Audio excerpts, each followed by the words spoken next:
할렐루야. 아침 7시에 찾아가는 서주호 목사입니다. 오늘은 이제 다시 야고보서로 돌아와서 야고보서 5장 13절부터 18절까지 말씀을 제가 여러분에게 봉독하여 드립니다. 너희 중에 고난당하는 자가 있느냐? 그는 기도할 것이요. 즐거워하는 자가 있느냐? 그는 찬송할지니라. 너희 중에 병든 자가 있느냐? 그는 교회의 장로들을 청할 것이요. 그들은 주의 이름으로 기름을 바르며 그를 위하여 기도할지니라. 믿음의 기도는 병든 자를 구원하리니 주께서 그를 일으키시리라. 혹시 죄를 범하였을지라도 사하심을 받으리라. 그러므로 너희 죄를 서로 고백하며 병이 낫기를 위하여 서로 기도하라. 의인의 강구는 역사하는 힘이 큼이니라. 엘리야는 우리와 성정이 같은 사람이로되 그가 비가 오지 않기를 간절히 기도한즉 3년 6개월 동안 땅에 비가 오지 아니하고 다시 기도하니 하늘이 비를 주고 땅이 열매를 맺었느니라. 아멘. 지난주에는 우리 7시 예배가 좀 쉬었고요. 그 전에 아마 이 13절부터 16절까지 말씀을 같이 나누었던 걸로 생각을 합니다. 그리고 오늘은 17절에서 18절 말씀이 그 전의 말씀이랑 연결되기 때문에 다 같이 읽었습니다. 세상은 전쟁터와 같다고 많이들 말을 합니다. 이 세상에서 살면서 우리는 늘 위기를 겪기 때문에 이런 말이 나오는 것 같습니다. 그러니까 사람이 죄를 지은 후에 에덴 동산에서 쫓겨나게 되고 그 다음부터 인간에게 광야가 시작이 되었다. 그리고 이거는 믿는 사람이든지 믿지 않는 사람이든지, 예를 들어 우리가 믿음을 가지고 살지만 여전히 이 세상은 광야와 같습니다. 믿음을 가진 사람도 병에 걸리고 때로는 암에도 걸립니다. 근데 이 별일이 다 일어나는 이 세상이 광야와 같고 이렇게 척박한 것을 알 수가 있습니다. 그래서 외롭고 고독하고 많은 위험과 많은 고통을 우리는 살아가면서 쉼 없이 견뎌 나가는 것이 우리들의 현실의 모습입니다. 그래서 하박국 선지자는 violence, 하나님 폭정이 시작이 됩니다. 폭력을 보고도 왜 가만히 계십니까?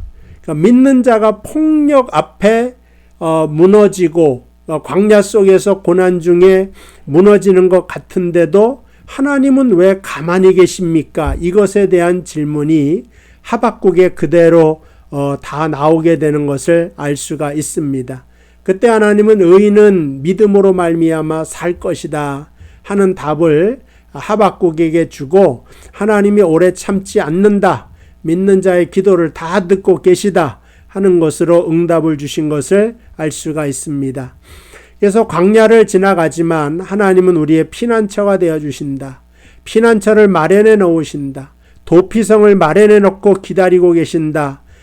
광야 같을지라도 오아시스를 하나님께서 반드시 예비해 두신다 하는 그러한 위로의 말씀을 많이 들으셨을 것입니다. 근데 사실은 좀 기다려라. 이 기다리기가 보통 어려운 게 아닙니다. 때로 의심도 들고 하나님 과연 나를 도우실까? 아니 계식이라도 한단 말인가? 이러한 낙심과 의심이 같이 찾아올 때도 있습니다. 그래서 야고보서는요, 사실은 이게 좀 강력한 말씀입니다. 그러니까 행위에 대한 말씀, 좀 초신자가 받기에 거북스러운 말씀이 1장부터 시작이 돼요. 우리 배운 바와 같이 1장 2절에 내 형제들아 너희가 여러 가지 시험을 당하거든 온전히 기쁘게 여겨라. 우리가 맨 처음 믿는 사람한테는 예수 믿으면 환난 없어 믿어 이렇게 전도를 해야 되는데 야고보서는 믿는 우리를 향하여 여러 가지 시험을 만나거든 기쁘게 여기는 것이 하나님의 뜻이다. 말씀 메시지가 좀 강합니다. 그러나 현실적인 말씀이다. 1장 12절 시험을 참는 자는 복이 있느니라. 시험을 있다는 거예요, 없다는 거. 믿어도 시험이 있다. 근데 그것을 견뎌라. 강하게 주문을 하고 요청을 하고 있습니다. 저도 마찬가지입니다. 목사로서 이 말씀을 전하지만 저에게도 하는 말씀이고 여러분에게도 하는 말씀입니다. 시험을 당하거든 감수할 때가 있어야 됩니다. 다 도망가고 다 회피할 수는 없다. 시험을 다 아무것도 안 당할 수는 없다. 근데 시험 당할 땐 100점 맞도록 노력을 하자. 그거를 누구든지 다 감수하면서 나아가야 될 때가 있고 이 문제를 해결해 줄 때가 있다 하는 것을 성경을 통하여 배우게 됩니다. 근데 이 모든 것을 극복하게 해주는 힘이 있는데 그게 바로 기도다. 하나님이 피할 길을 예비하시는데 그게 바로 기도의 길이다. 하나님이 능력의 길을 여셨는데 그게 바로 기도다. 그래서 병든 자는 기도하고 고난당하는 자도 기도하고 야고보서에 계속해서 이러한 말씀이 많이 있습니다. 교회사를 공부하다 보면 전설들이 있습니다. 야고보서가 야고보의 별명이 낙타무릎이라고 하는 별명이 있습니다. 아마 들어보신 분은 들어보셨겠지만 성경에는 안 나오지만 유대계 전승에 그렇게 나옵니다. 초대교회 문헌에. 왜 그러냐? 낙타무릎이 굉장히 좀 이렇게 뭐라 그럴까 험하죠. 무릎을 꿇어야 되니까 주인을 태우려고 할 때. 그래서 야고보서는 무릎으로 산 사람이기 때문에 별명이 낙타무릎이었다. 그와 마찬가지로 1장부터 5절 너희 중에 누구든지 지혜가 부족하거든. 부족한 사람이 있느냐? 없는 사람이 있느냐? 우리는 돈 없으면 또 학력이 없으면 집안이 없으면 없으면 주눅 들고 그 다음에 뭐라 그럴까 위축되고 실망하고 좌절하잖아요. 그럴 필요 없다. 모든 사람에게 후히 주시고 꾸짖지 아니하시는 하나님께 구하라. 하나님은 연약하다 꾸짖지 아니하신다. 요만큼 분이 없어서 요만큼 주시는 하나님이 아니라 후히 주고도 넘쳐나는 하나님이시기 때문에 그 하나님께 구하라. 그리하면 주시리라. 하는 이 말씀을 통하여 기도를 통하여 능력을 받으며 살 것을 우리에게 당부하고 있습니다. 본문에 한 사람 나옵니다. 신약에서 기도의 사람은 야고보고 구약의 기도적인 대표적인 사람은 엘리야. 불의 기도를 한 사람 아닙니까? 그 엘리야가 17절, 18절 말씀에 예화로 등장하게 되는 것을 보게 됩니다. 우리가 생각해 볼 때 특별한 사람만이 기도해야 되는 줄 생각합니다. 특별히 응답을 그러니까 영권 있는 사람만이 기도할 수 있고 그 사람이 응답받으니까. 근데 이건 다 오해다. 오늘 17절 말씀 엘리야는 우리와 성정이 같은 사람이로되 뭐예요? 우리처럼 연약한 사람이다. 우리처럼 실수가 많은 사람이다. 우리처럼 믿음이 부족한 사람이다. 근데 부족해도 기도하니까 하늘이 열리고 3년 반 동안이나 비가 오지 않았는데 그 비가 내리는 응답의 기도를 하지 않았느냐 하는 말씀을 하고 있습니다. 엘리야뿐만이 아닙니다. 성경에 나와 있는 모든 사람이 우리와 같은 사람이다. 아브라함이든 모세든 어떤 사람이든지 다 마찬가지다. 똑같은 사람이다. 그걸 말하는 것입니다. 똑같이 실수 많고 허물 많고 약점 많고. 그래서 인간은 약점을 다 있어요. 노아도 홍수 심판 후에, 그러니까 노아는 당대의 완전한 자고 의인이라고 말을 했는데 이렇게 자랑스러운 노아도 포도주를 마시고 술이 취해 갖고 옷을 다 벗었단 말이에요. 그러니까 주사가 좀 있으신 분 같습니다. 엘리야는 어떻습니까? 이세벨이 엘리야를 잡아 죽이겠다 하는 소리 듣고 벌벌 떨면서 도망가서 로뎀나무 아래에서 죽여주세요 하나님. 그렇게 말했던 사람이 바로 엘리야입니다. 그러니까 엘리야도 뭐라 그럴까? 하여간 현실을 바라보면서 낙심을 할 땐 낙심하는 우리처럼 연약한 사람이고 체질적으로 나약한 사람이고 심약한 사람인데 이 사람이 기도를 통하여 하나님께 쓰임받게 되니까 불의 종이 될 수가 있었다. 그건 우리도 마찬가지다. 성경이 이렇게 말씀해주고 있습니다. 기도를 통해 인간의 약함이 하나님의 능력을 경험하는 통로가 된다. 약할 때 강함 되신 은혜를 저와 함께 누리는 여러분 되시기를 바랍니다. 그래서 기도는 뭐냐? 특별한 사람만이 하는 것이 아니라 모든 기독교인이 보편적으로 할 수 있어야 되는 거다. 기도를 통해 평범한 삶이 특별한 사람으로 은혜 있는 사람으로 변화받게 되고 대반전을 일으킬 수가 있다.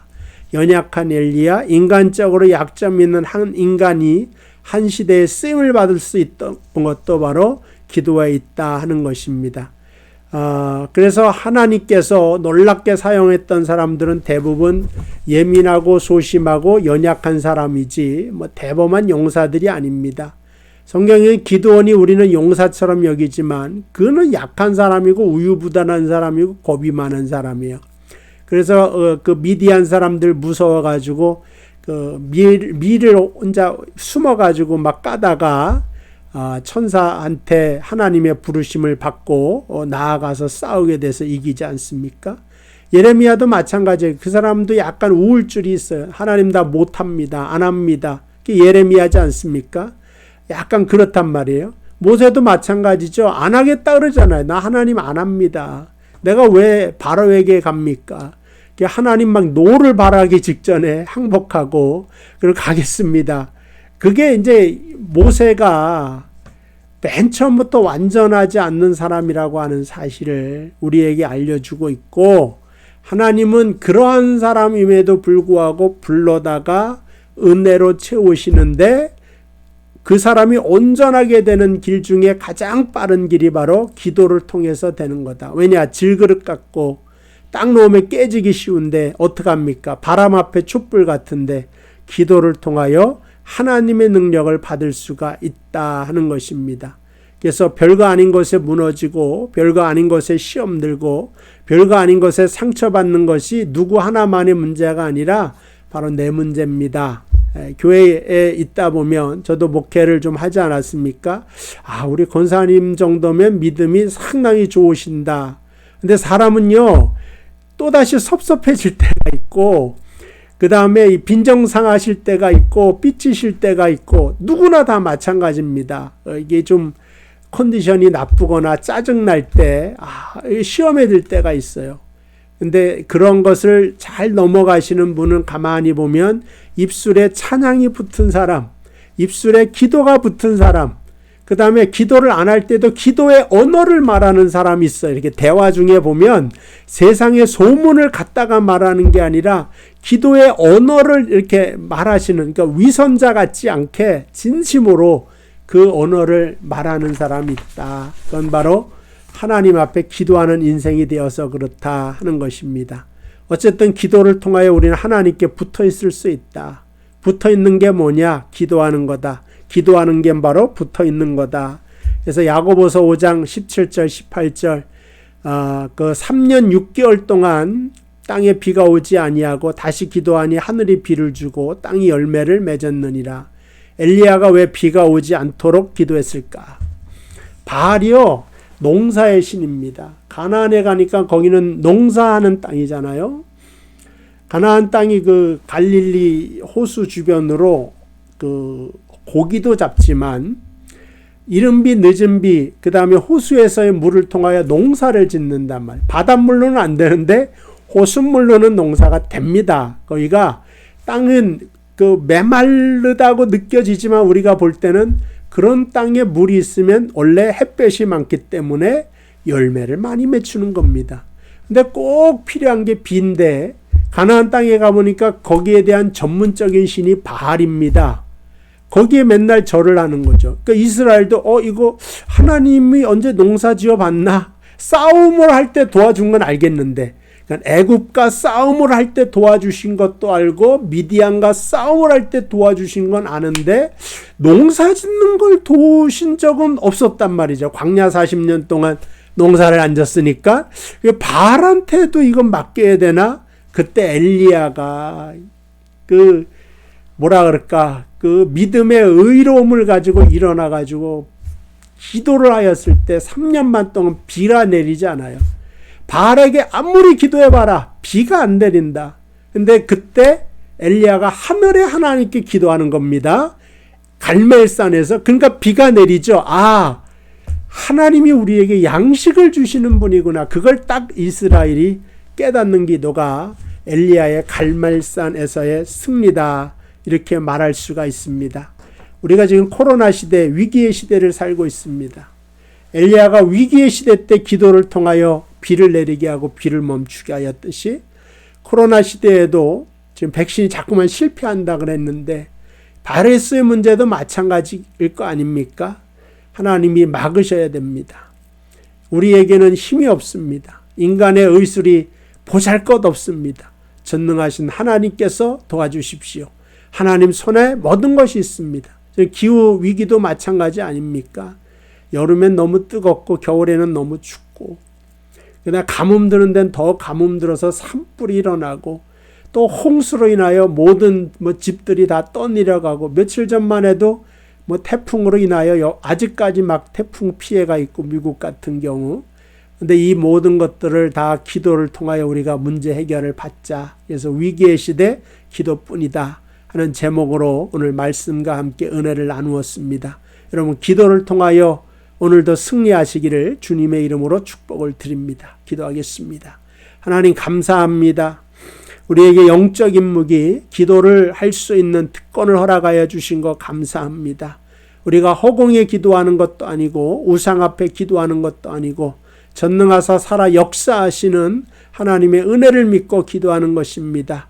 응답하여 주시고 축복하여 주시고, 아버지 하나 우리가 기도할 때 다 아버지 함께 응답받는 기도의 역사가 나타나도록 인도하여 주옵소서. 우리 모든 성도의 가정을 도와주시고 지켜주시고 구원하여 주시옵소서. 예수님의 이름으로 기도합니다. 아멘. 감사합니다. 오늘도 승리하시길 바랍니다.